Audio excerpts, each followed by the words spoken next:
Assalamualaikum. Hai teman-teman. Perkenalkan, saya Anissa Tusania Ariba dan dua rekan saya yaitu Ana Yatimatu Royani dan Isna Syarifah Rahma. Kali ini kita akan belajar mengenai cahaya dan optik. Apa yang kalian ketahui tentang cahaya? Cahaya merupakan energi yang berbentuk gelombang elektromagnetik.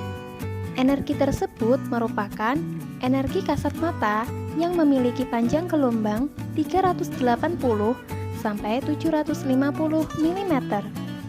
Nah, gelombang elektromagnetik tidak memerlukan medium dalam perambatannya. Jadi, cahaya juga tidak memerlukan medium untuk merambat. Benda dikatakan sebagai sumber cahaya ketika benda-benda tersebut mampu memancarkan gelombang cahaya. Contohnya ialah matahari, api, lampu, dan lain-lain. Cahaya merupakan energi yang sangat penting untuk segala makhluk hidup di bumi.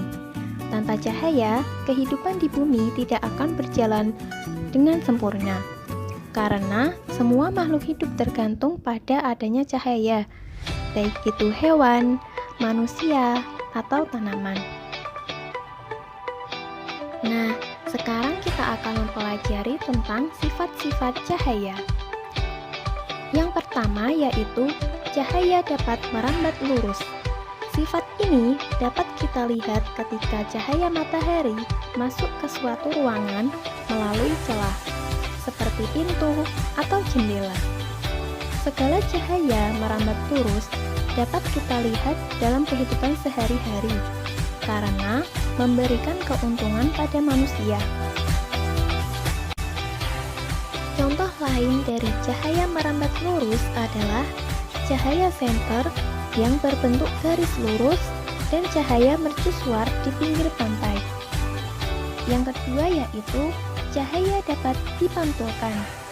Ketika suatu benda terkena cahaya, cahaya tersebut akan mengenai benda dan dipantulkan.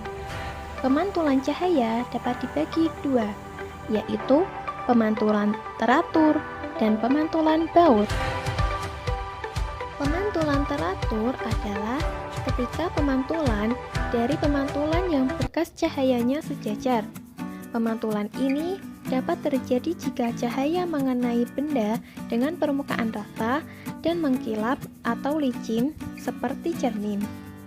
Oleh karena itu, cermin dapat memantulkan cahaya paling sempurna dalam pemantulan teratur, baik itu menggunakan cermin cembung ataupun cermin cekung. Karena cahaya dipantulkan dengan arah sejajar, bayangan benda dapat dibentuk dengan baik. Contoh dalam kehidupan sehari-hari adalah ketika kita bercermin. Pemantulan baur atau difus adalah ketika cahaya memantul ke segala arah secara tidak teratur, karena adanya berkas cahaya yang memantul pada permukaan kasar atau tidak rata. Contohnya adalah pemantulan cahaya pada tembok, kayu, batu, dan tanah. Yang ketiga, cahaya dapat dibiaskan.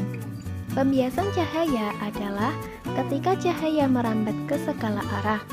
Ketika cahaya merambat melalui dua medium yang memiliki kerapatan optik yang berbeda, maka cahaya akan mengalami perubahan arah rambat. Beberapa contoh cahaya dapat dibiaskan yaitu pensil ketika dimasukkan ke dalam gelas yang berisi air jernih. Ikan yang ada di dalam akuarium terlihat lebih besar dan dekat. Kolam atau sungai dengan air jernih yang akan terlihat dangkal, melihat bintang dengan teropong, dan melihat benda kecil dengan lup atau mikroskop. Yang keempat yaitu cahaya dapat diuraikan. Ketika cahaya diuraikan, terjadi yang namanya dispersi cahaya. Contoh yang paling mudah pada sifat ini adalah terbentuknya sebuah pelangi yang biasa muncul setelah hujan turun. Contoh lainnya yaitu gelembung sabun yang memiliki warna setelah terkena cahaya dan cakram warna yang membentuk warna putih jika diputar.